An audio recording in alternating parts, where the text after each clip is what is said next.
Hello everyone, welcome to my channel my GK একাডেমিতে।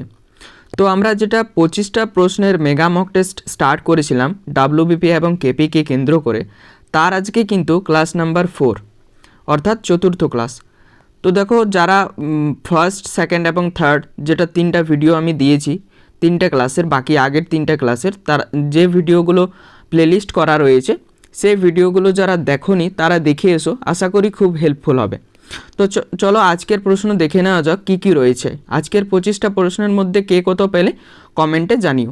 দেখো, প্রথম প্রশ্ন রয়েছে, হীরাকুদ বাঁধ কোন নদীর উপর গড়ে উঠেছে? শতদ্রু, গোদাবরী, মহানদী নাকি নর্মদা? তো এটা সঠিক উত্তর হয়ে যাবে হীরাকুদ বাঁধ মহানদীর উপর কিন্তু গড়ে উঠেছে। তো তারপর দেখো, আরও কিছু নদী বাঁধ এখানে দেওয়া রয়েছে। রানা প্রতাপ সাগর বাঁধ এটা রাজস্থানে অবস্থিত। রানা প্রতাপ সাগর বাঁধ এটা রাজস্থানে অবস্থিত চম্বল নদীর ওপর। তারপর দেখো রয়েছে ম্যাসেঞ্জার বাঁধ, এটা পশ্চিমবঙ্গে অবস্থিত ময়ূরাক্ষী নদীর ওপর। তারপর দেখো সর্দার সরোবর বাঁধ রয়েছে, এটা গুজরাটে অবস্থিত নর্মদা নদীর ওপর কিন্তু এটা অবস্থিত। তারপর দেখো রয়েছে উকাই বাঁধ, এটা কিন্তু গুজরাটে অবস্থিত, এটা তাপ্তি নদীর ওপর অবস্থিত। তারপর দেখো ফারাক্কা বাঁধ রয়েছে, ফারাক্কা বাঁধ পশ্চিমবঙ্গে রয়েছে, এটা গঙ্গা নদীর ওপর গড়ে উঠেছে। তারপর দেখো কয়না বাঁধ হচ্ছে মহারাষ্ট্রে অবস্থিত, এটা কয়না নদীর ওপর গড়ে উঠেছে। তারপর দেখো 2 নম্বর প্রশ্ন রয়েছে, ভারতের সবথেকে দীর্ঘতম সীমানা কোন দেশের সাথে আছে? পাকিস্তান, বাংলাদেশ, চীন নাকি নেপাল? তো এটা সঠিক উত্তর হয়ে যাবে কিন্তু অপশন বি, বাংলাদেশের সাথে কিন্তু ভারতের সবথেকে দীর্ঘ সীমানা রয়েছে। তারপর দেখো 3 নম্বর প্রশ্ন রয়েছে, ওয়ার্ল্ড নো টাবাকু ডে অর্থাৎ তামাক বিরোধী দিবস, বিশ্ব তামাক বিরোধী দিবস কোন দিনটি পালন করা হয়? 1 মে, 31 মে নাকি 5 জুন নাকি 19 আগস্ট? তো এটা সঠিক উত্তর হয়ে যাবে বিশ্ব তামাক বিরোধী দিবস কিন্তু 31 মে পালন করা হয়। তো দেখো 1 মে রয়েছে, 1 মে কিন্তু শ্রমিক দিবস পালন করা হয়। তারপর দেখো 5 জুন রয়েছে, বিশ্ব পরিবেশ দিবস পালন করা হয়। তারপর দেখো 19 আগস্ট রয়েছে, 19 আগস্ট কিন্তু বিশ্ব ফটোগ্রাফি দিবস পালন করা হয়। তারপর দেখো 4 নম্বর প্রশ্ন রয়েছে, কথাকলি কোন রাজ্যের নৃত্য? এটা কেরালা, অসম, বিহার নাকি পশ্চিমবঙ্গ? তো এটা হচ্ছে কথাকলি হচ্ছে কেরলের নৃত্য, কেরলের নৃত্য হচ্ছে কথাকলি। অসমের যদি একটা নৃত্য বলি তাহলে বিহু ডান্স, বিহু কিন্তু অসমের। বিহারের যদি বলি বিদেশিয়া নৃত্য কিন্তু বিহারের হয়ে যাবে। পশ্চিমবঙ্গে যদি একটা উল্লেখযোগ্য নৃত্য বলি তাহলে ব্রিটা নৃত্য হয়ে যাবে। তারপর দেখো কিছু রাজ্যের লোকনৃত্য এবার আবার দিয়ে দিয়েছি এখানে। ছৌ নাচ হচ্ছে উড়িষ্যার, কত্থক হচ্ছে উত্তরপ্রদেশের, থোড়া হচ্ছে হিমাচল প্রদেশের, কালবিলিয়া হচ্ছে রাজস্থানের নৃত্য, কুচিপুড়ি হচ্ছে অন্ধ্রপ্রদেশের, গিদ্ধা হচ্ছে পাঞ্জাবের এবং লাবণী হচ্ছে মহারাষ্ট্রের। এগুলো কিছু গুরুত্বপূর্ণ ছিল, এগুলো থেকে হয়তো আশা করি কোয়েশ্চেন দিতে পারে, তাই এগুলো রেখেছি। তো চলো নেক্সট প্রশ্ন দেখে নিই কী রয়েছে। তো 5 নম্বর প্রশ্ন দেখো রয়েছে, বঙ্গভঙ্গ কোন বছর হয়েছিল?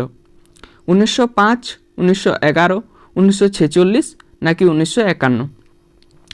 তো বঙ্গভঙ্গ যদি বলে হয়েছিল কবে, তো 1905 কিন্তু বঙ্গভঙ্গ হয়েছিল, অপশান এ সঠিক উত্তর হয়ে যাবে। আর যদি বলে বঙ্গভঙ্গ, দেখো 1911 দিয়েছে, তো 1911 কিন্তু বঙ্গভঙ্গ রদ হয়েছিল লর্ড হার্ডিঞ্জ টু এর সময়, দ্বিতীয় হার্ডিঞ্জের সময়, ঠিক আছে। আর যদি বঙ্গভঙ্গ বলে তো বঙ্গভঙ্গ কিন্তু হয়েছিল লর্ড কার্জনের সময়। তারপর দেখো পরের অপশান সিতে রয়েছে 1946। তো 1946-এ কিন্তু হয়েছিল তেভাগা আন্দোলন কিন্তু হয়েছিল 1946-এ। তারপর দেখো 1951 রয়েছে, তো 1951 কিন্তু কেরালার পোচামপল্লিতে ভূদান আন্দোলন হয়েছিল, ঠিক আছে, যেটা আচার্য বিনোবা ভাবে করেছিল। তারপর দেখো পরের প্রশ্ন রয়েছে 6 নম্বর প্রশ্ন, ভারত সভার প্রতিষ্ঠা হয়েছিল নিচের কোথায়? কলকাতা, বোম্বে, মাদ্রাজ নাকি পুনা? তো ভারত সভার প্রতিষ্ঠা হয়েছিল কিন্তু কলকাতাতে, কে করেছিল প্রতিষ্ঠা? ভারত সভার প্রতিষ্ঠা যদি বলে তাহলে সুরেন্দ্রনাথ ব্যানার্জি কিন্তু ভারত সভার প্রতিষ্ঠাতা। এটা যদি বলে যে ভারত সভার প্রতিষ্ঠা কবে করেছিল, তাহলে কিন্তু ভারত সভার প্রতিষ্ঠা করেছিল 1876 সালে, 1876। তারপর দেখো 7 নম্বর প্রশ্ন রয়েছে, নীতি আয়োগ এর পূর্ণ শব্দগুলি, মানে অর্থাৎ বলছে নীতি আয়োগের ফুল ফর্ম কোনটি? National Institution for Transforming India, নাকি National Institution for Targeted Investment, নাকি National Insurance Trust of India, নাকি নন, কোনোটিই নয়। তো এখানে সঠিক উত্তর হয়ে যাবে নীতি এর ফুল ফর্ম হচ্ছে national Institution for Transforming India. নীতি আয়োগ কবে এসেছিল? নীতি আয়োগ কিন্তু এসেছিল 2015 সালে। 2015 সালে কিন্তু নীতি আয়োগ এসেছিল। এটা পঞ্চবার্ষিকী পরিকল্পনার পরিবর্তে কিন্তু আনা হয়েছিল নীতি আয়োগকে।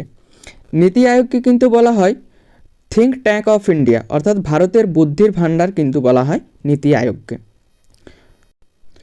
তারপরে 8 নম্বর প্রশ্ন দেখো রয়েছে, কাকে ভারতের মার্টিন লুথার বলা হয়? তো অপশন এতে রয়েছে চাণক্য, অপশন বিতে রয়েছে দয়ানন্দ সরস্বতী, অপশন সিতে রয়েছে কালিদাস, নাকি অপশন ডি রাজেন্দ্র প্রসাদ।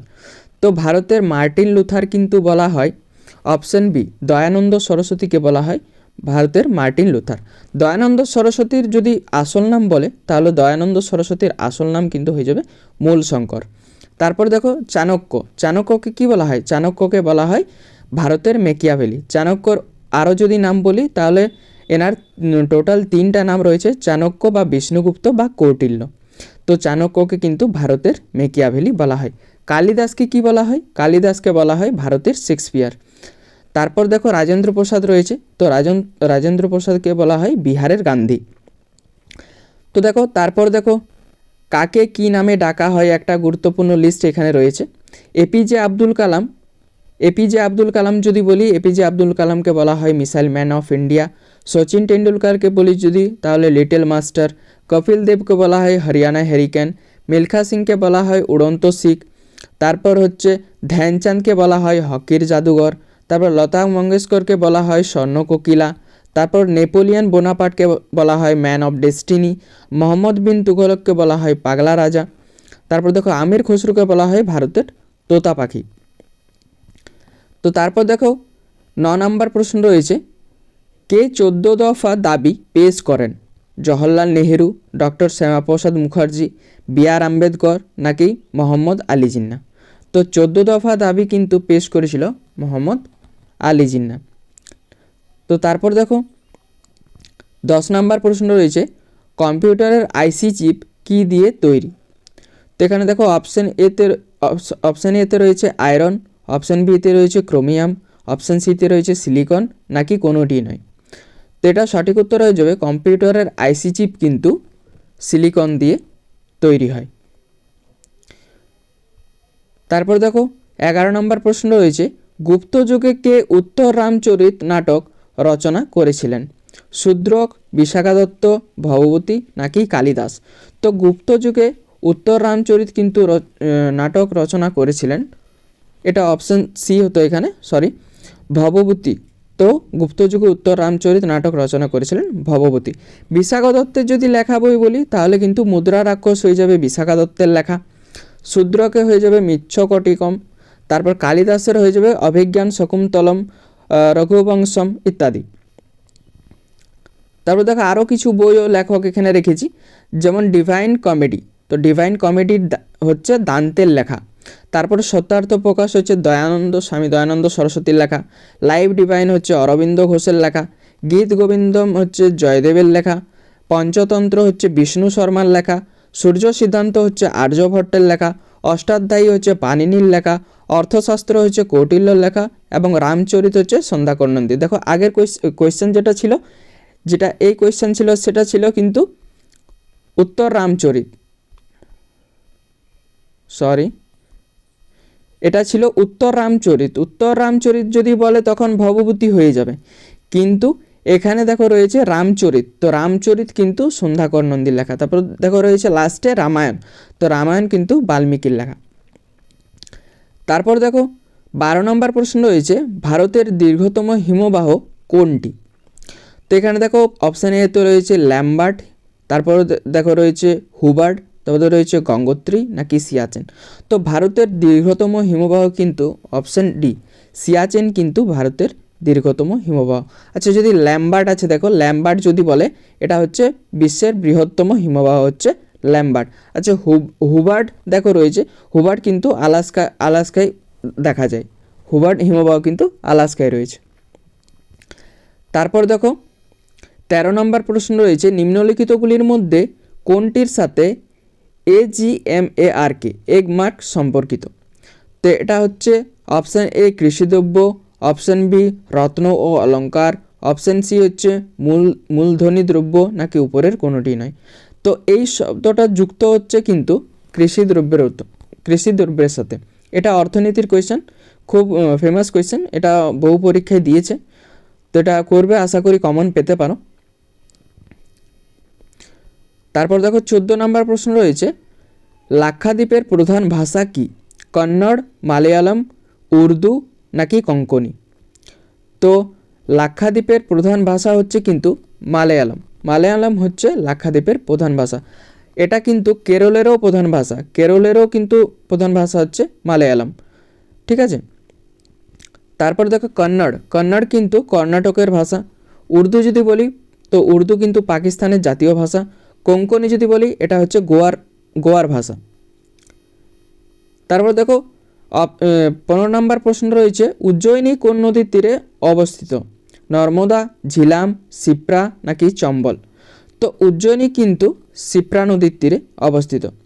আচ্ছা, নর্মদা নদীর তীরে যদি বলি তো নর্মদা নদীর তীরে কিন্তু জব্বলপুর অবস্থিত। ঝিলাম নদীর তীরে যদি বলি তাহলে শ্রীনগর অবস্থিত। চম্বল যদি বলি তো চম্বল নদীর তীরে কিন্তু রাজস্থানের কোটা শহর অবস্থিত। তারপর দেখো কিছু নদী তীরবর্তী শহর দিয়ে দিয়েছে এখানে। মাদুরাই, যদি মাদুরাই বলে তো ভাইগাই নদীর তীরে অবস্থিত। রৌরকেল্লা ব্রাহ্মণী নদীর তীরে অবস্থিত। জম্মু যদি বলে তাহলে তবি নদীর তীরে অবস্থিত। ব্যাঙ্গালোর যদি বলে বৃষভাবতী নদীর তীরে অবস্থিত। নিজামবাদ যদি বলে গোদাবরী নদীর তীরে অবস্থিত। তো পুনে যদি বলে পুনে হচ্ছে মুলা ও মুথা নদীর তীরে অবস্থিত। তারপর 16 নম্বর প্রশ্ন দেখো, 16 নম্বর প্রশ্ন রয়েছে, লা ডিভানা কমেডিয়া গ্রন্থটি কার লেখা? Charles Dickens, Dante, VS Naipaul নাকি সালমান রুশদি। তো এটা সঠিক উত্তর হয়ে যাবে লা ডিভানা কমেডিয়া কিন্তু দান্তের লেখা হচ্ছে লা ডিভানা কমেডিয়া। আচ্ছা, যদি চার্লস ডিকেন্সের বলি, চার্লস ডিকেন্সের হয়ে যাবে একটা, যদি গুরুত্বপূর্ণ বই বলি তাহলে হয়ে যাবে অলিভার টুইস্ট বইটি কিন্তু চার্লস ডিকেন্সের লেখা। তারপর দেখো রয়েছে ভিএস নাইপলে যদি বলি তো ভিএস নাইপলের কিন্তু একটা যদি গুরুত্বপূর্ণ বই বলি তাহলে হয়ে যাবে কিন্তু ইন এ ফ্রি স্টেট হয়ে যাবে ভিএস নাইপলের লেখা। তারপর দেখো রয়েছে সালমান রুশদি। তো সালমান রুশদির যদি বলি তো সালমান রুশদির লেখা বই হয়ে যাবে কিন্তু মিডনাইট। তো এখানে দেখো আরও কিছু গুরুত্বপূর্ণ বই রয়েছে, যেমন লাইভ ডিভাইন হচ্ছে অরবিন্দ ঘোষের লেখা। তারপর দেখো রয়েছে ইন্ডিয়া ফর ইন্ডিয়ান্স হচ্ছে চিত্তরঞ্জন দাসের লেখা। তারপর মাই এক্সপেরিমেন্ট উইথ ট্রুথ, এটা হচ্ছে গান্ধীজির লেখা। তারপর দেখো ইন্ডিয়া উইন্স ফ্রিডম লেখা হচ্ছে মৌলানা আবুল কালাম আজাদের। তারপর দেখো আনহ্যাপি ইন্ডিয়া বইটির লেখক হচ্ছে লালা লাজপত রায়। তারপর দেখো রয়েছে বাল গঙ্গাধর তিলকের লেখা গীতা রহস্য। তারপর গোল্ডেন থ্রেশহোল্ড হলো সরোজিনী নাইডুর লেখা। তারপর দেখো 17 নম্বর প্রশ্ন রয়েছে, মেগাস্থিনিস কার দূত ছিলেন?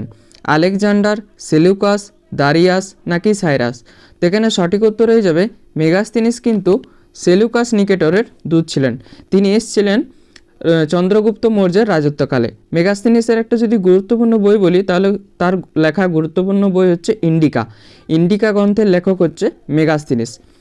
তারপর দেখো কে কার রাজত্বকালে আসেন, এখানে দিয়ে দিয়েছি আমি কিছুগুলো ইম্পর্ট্যান্ট জিনিস রয়েছে। দেখো ফাইয়েন দ্বিতীয় চন্দ্রগুপ্তের সময় এসেছিলেন, হিউয়েন সাং হর্ষবর্ধনের সময় এসেছিলেন, ইবন বতুতা মোহাম্মদ বিন তুঘলকের রাজত্বকালে এসেছিলেন, নিকোলো কন্টি এসেছিলেন প্রথম দেবরায়ের সময়, তারপর আব্দুর রজ্জাক এসেছিলেন দ্বিতীয় দেবরায়ের সময়, উইলিয়াম হকিন্স এসেছিল জাহাঙ্গীরের সময়, স্যার টমাস রো এসেছিল জাহাঙ্গীরের সময় এবং পিটার মান্ডি এসেছিল শাহজাহানের সময়। 18 নম্বর প্রশ্ন দেখো রয়েছে, Sardar Vallabhbhai Patel National Police Academy কোথায় অবস্থিত? হায়দ্রাবাদ, ইন্দোর, নাগপুর নাকি মধ্যপ্রদেশ? তো এটা সঠিক উত্তর হয়ে যাবে Sardar Vallabhbhai Patel National Police Academy কিন্তু হায়দ্রাবাদে অবস্থিত। তারপর দেখো অপশন বিতে রয়েছে ইন্দোর, ইন্দোরকে বলা হয় কিন্তু ক্লিন সিটি। তারপর দেখো অপশন সিতে রয়েছে নাগপুর, নাগপুরকে বলা হয় কিন্তু কমলালেবু শহর এবং হচ্ছে টাইগার সিটি। আচ্ছা মধ্যপ্রদেশকে কি বলা হয়? মধ্যপ্রদেশকে বলা হয় কিন্তু টাইগার স্টেট, টাইগার স্টেট হচ্ছে মধ্যপ্রদেশ। আচ্ছা মধ্যপ্রদেশে কিন্তু বনভূমির পরিমাণ কিন্তু বেশি, সবচেয়ে বেশি মধ্যপ্রদেশে।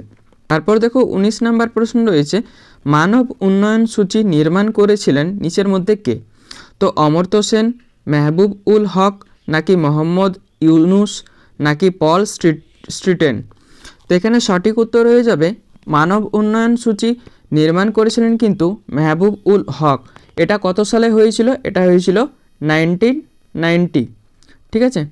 তারপর দেখো 20 নম্বর প্রশ্ন রয়েছে রেটিনা অপটিক স্নায়ুর মিলনবিন্দুকে বলে? রেটিনা ও অপটিক স্নায়ুর মিলনবিন্দুকে বলে নিচের মধ্যে বলছে কোনটি? পিতবিন্দু, অন্ধবিন্দু, আইরিস নাকি কর্নিয়া? তো এটা সঠিক উত্তর হয়ে যাবে রেটিনা ও অপটিক স্নায়ুর মিলনবিন্দুকে বলে কিন্তু অন্ধবিন্দু বা ব্লাইন্ড স্পট। আচ্ছা দেখো আইরিস রয়েছে, আইরিস কি করে? আইরিস কিন্তু আমাদের চোখের রং নির্ণায়ক করে, অর্থাৎ কার চোখ কেমন কি কালার হবে। যেমন চোখের অনেক কিছু কালার হয়, যেমন কারো ব্লু হয়, কারো একটু লালচে টাইপের হয়, মানে ওই ব্রাউন টাইপের, আর কারো নীল হয়ে থাকে। তো এটা কিন্তু সম্পূর্ণ নির্ণয় করে আইরিস, আইরিসের জন্য কিন্তু চোখের কালার নির্ণয় হয়। আচ্ছা তারপর দেখো কর্নিয়া রয়েছে, কর্নিয়া কিন্তু চক্ষুদানের সময় এটা দান করা হয়। আমরা যদি কাউকে চক্ষুদান করি তাহলে কিন্তু কর্নিয়া দান করে থাকি। তারপর দেখো 21 নম্বর প্রশ্ন রয়েছে একজন রাজ্যসভার সদস্যর পদে থাকার মেয়াদ কত? রাজ্যসভার সদস্য পদে থাকার মেয়াদ বলছে 3 বছর, 5 বছর, 6 বছর নাকি 4 বছর? তো রাজ্যসভার সদস্য পদে থাকার মেয়াদ হচ্ছে কিন্তু 6 বছর। আর লোকসভা যদি বলে লোকসভার হয়ে যাবে 5 বছর। তো এখানে সঠিক উত্তর হয়ে যাবে কিন্তু অপশন সি 6 বছর। তো তারপর দেখো 22 নম্বর প্রশ্ন রয়েছে কোনো রাজ্যের সীমানা পরিবর্তনের ক্ষেত্রে সিদ্ধান্ত নিতে পারেন একমাত্র পার্লামেন্ট, রাষ্ট্রপতি, সংশ্লিষ্ট রাজ্যের বিধানসভা নাকি সংশ্লিষ্ট রাজ্যের রাজ্যপাল? তো এখানে সঠিক উত্তর হয়ে যাবে কোনো রাজ্যের সীমানা পরিবর্তনের ক্ষেত্রে কিন্তু সিদ্ধান্ত নিয়ে থাকেন পার্লামেন্ট। তারপর দেখো 23 নম্বর প্রশ্ন রয়েছে ভারতে বৃহৎ শিল্পায়ন শুরু হয়? বলছে ভারতের বৃহৎ শিল্পায়ন কোন পঞ্চবার্ষিকী পরিকল্পনার সময় শুরু হয়েছিল? অর্থাৎ শিল্পতে বেশি জোর দেওয়া হয়েছিল কোন পঞ্চবার্ষিকী পরিকল্পনায়? প্রথম নাকি দ্বিতীয় নাকি তৃতীয় নাকি চতুর্থ? তো এটা দেওয়া হয়েছিল কিন্তু মনে রাখবে দ্বিতীয় পঞ্চবার্ষিকী পরিকল্পনায় কিন্তু শিল্পের ওপর জোর দেওয়া হয়েছিল। যেটা দ্বিতীয় পঞ্চবার্ষিকী পরিকল্পনা ছিল সেটা কোন মডেল ছিল? সেটার কিন্তু মডেল ছিল পিসি মহালনবিশ মডেল। আচ্ছা যদি প্রথম পঞ্চবার্ষিকী পরিকল্পনার মডেল বলে তাহলে কিন্তু হয়ে যাবে হ্যারল্ড ডমার মডেল। তারপর দেখো 24 নম্বর প্রশ্ন রয়েছে দাক্ষিণাত্য লাভা অঞ্চল কি জাতীয় শিলা দিয়ে গঠিত? তো গ্রানাইট, ব্যাসল্ট, স্যান্ডস্টোন নাকি ডোলেরাইট? তো এটা সঠিক উত্তর হয়ে যাবে দাক্ষিণাত্য লাভা গঠিত শিলা কিন্তু ব্যাসল্ট শিলা দ্বারা গঠিত। ব্যাসল্ট শিলা কি? এক প্রকার আগ্নেয় শিলা। তারপর দেখো 25 নম্বর প্রশ্ন, এই পর্বের শেষ প্রশ্ন, তিব্বত মালভূমিতে ব্রহ্মপুত্র নদের নাম কি? তো এখানে রোটাং, মংপু, সাংপো নাকি টেরিস, কোনটি সঠিক উত্তর হবে? তো এখানে সঠিক উত্তর হয়ে যাবে কিন্তু তিব্বত মালভূমিতে ব্রহ্মপুত্র নদের নাম হচ্ছে সাংপো। তো ব্রহ্মপুত্র নদ কোথায়, যদি বলি কোথায় অবস্থিত? ব্রহ্মপুত্র নদ রয়েছে আসামে, আসামে ব্রহ্মপুত্র নদ অবস্থিত। একে কিন্তু লোহিত নদী বা লাল নদী বলা হয়।